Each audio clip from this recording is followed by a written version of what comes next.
உழைக்கின்ற மனிதன் ஒருவன் அன்று உழைப்பை நிறைவு செய்துவிட்டு இரவு நன்றாய் படுத்து தூங்கினான். அவனுடைய கைவிரல்களெல்லாம் விழித்து கொண்டன, ஒன்றை ஒன்று சண்டையிட்டு கொண்டன. யார் பெரியவன் என்பதுதான் அதனுடைய சண்டையாக இருந்தது. கட்டை விரல் சொன்னதாம், நான் தான் பெரியவன், இவனுடைய அனைத்து பணிகளையும் நான் தான் செய்கிறேன், எனவே நான் தான் பெரியவன் என்று சொன்னதாம். சுட்டு விரல் சொன்னதாம், இல்லை, எல்லாவற்றையும் சுட்டி காண்பிக்கின்ற பொறுப்பு எனக்கு இருப்பதினாலே நான் தான் பெரியவன் என்று சொன்னதாம். நடுவிரல் சிரித்து கொண்டே, உங்களை ஒருவர் பார்த்து கொள்ளுங்கள், உயரமானவன் தான் தானே, நான் தானே பெரியவனாயிருக்க வேண்டும் என்று சொன்னதாம்.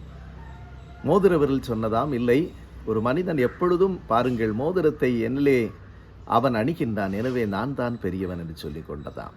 அந்த சின்ன விரல் யோசித்தது, எப்பொழுதெல்லாம் இறைவனை தொழுது கொள்ளுகின்றானோ அப்பொழுதெல்லாம் நான் தான் முதலில் இருக்கிறேன், நான் தான் பெரியவன் என்று சொன்னதாம்.